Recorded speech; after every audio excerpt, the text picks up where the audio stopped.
За өдрийн юу 2-3 асуулт байгаа юм. Энэ хилцээрийн дараа ариун зээг гишүүнд л их зүтгүүлээд байгаа. Хилцээрийн ардаас ингээд юм тогтоол оруулж ирээд яваад байгаа. Энэ нөгөө тооцоо байд юм уу? Хийсэн нь одоо энэ ямар хэмжээний юутай татвар матвар нь өөрчлөгдсөн энэ төр гэдэг үн мөн юу болох юм гээд тооцоо байдаг нэгдүгээрт, хоёрдугаарт одоо бид нар бас ингээд нөгөө тамхины хууль гээд явж байгаа тэр энтертэйгээ хэр нийлж байгаа вэ? Энэ тогтоолч.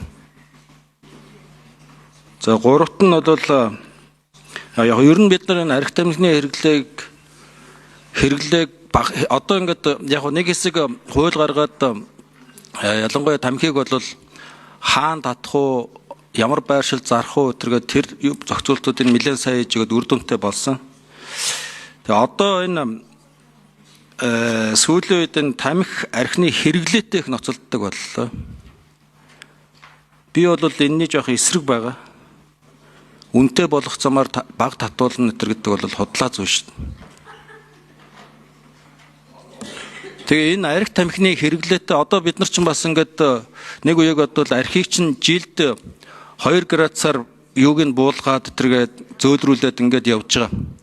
Гэтэл ингээд үнийн нэмэх замаар ч юм уу аль болох татуулахгүй уулахгүй байна гэдэг ийм зарчим руу хоригдж явах гэж оролдох юм бол энэний оронд ч нөгөө нэг хар тамхи мамх гэдэг юм чинь орж ирэх гэдэг юм шиг санагдаад байгаа ш.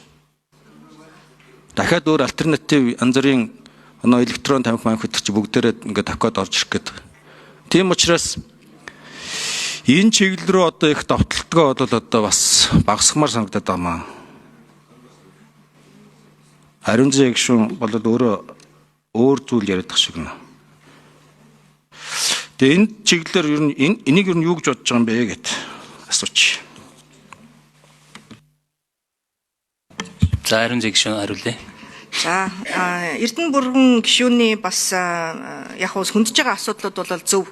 Бид нар зүгээр л одоо үн юм уу эсвэл одоо татвараар дамжуулаад тамхины хэрэглээг дангаар нь одоо бууруулах гэдэг юм шиг асуудал тийм асуудал бол байхгүй. Ер нь гэхдээ энэ бол татвараар тамхины үнийг зохицуулах арга хэрэгслийн зөвхөн нэг хэлбэр нь бол мөнөөс мөн.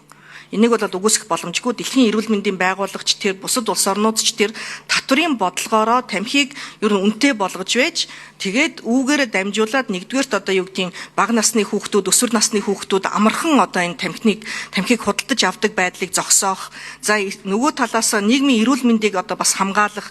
За энэ тамхины татваруудаас нь бүрдэж байгаа тусгайсан санг байгуулад нийтийн одоо энэ эрүүл мэндэд мэдээлэлээр хангахаас гадна нийтийн эрүүл мэндэд чиглэсэн үйл ажиллагаануудыг явуулах зэрэг ийм одоо бодлогуудыг бол авч хэрэгжүүлдэг.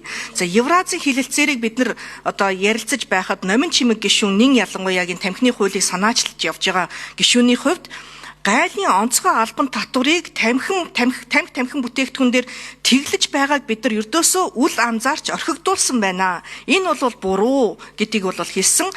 Тамхины хууль бол зэрэгцээд явж байгаа. Яг одоо улсын их хурл дээр ажлын хэсэг ажиллаж байгаа. За энэ ажлын хэсгийн ажил маань энэ ондоо багтаад энэ намрын чуулганд багтаад хуулиа батлаад явбал маш сайн. Гэтэл нөхцөл байдал тийм биш байна. Бид нар Евразийн хэлэлцээрийг баталчихсан байна. Тамхины хууль хизээ батлагдах вэ гэдэг нь тодорхойгүй байна. Ийм учраас энэ хоорондын хугацаанд бид нар ямар нэгэн байдлаар гэп үүсгэж болохгүй юм аа. Татваргүй тамхиг оруулж болохгүй. Энэ чинь нөөцлөх одоо маш их одоо эрсдэлтэй. Ийм учраас энэ дагсан тогтоолыг гаргах юмаа гэдэг ийм одоо хамтын ойлголцол дээр суйрлаад энэхүү одоо тогтоолыг бас боловсруулж гаргаж ирж байгаа гэж ойлгох хэрэгтэй. Дэмжиж өгөхийг хүсье.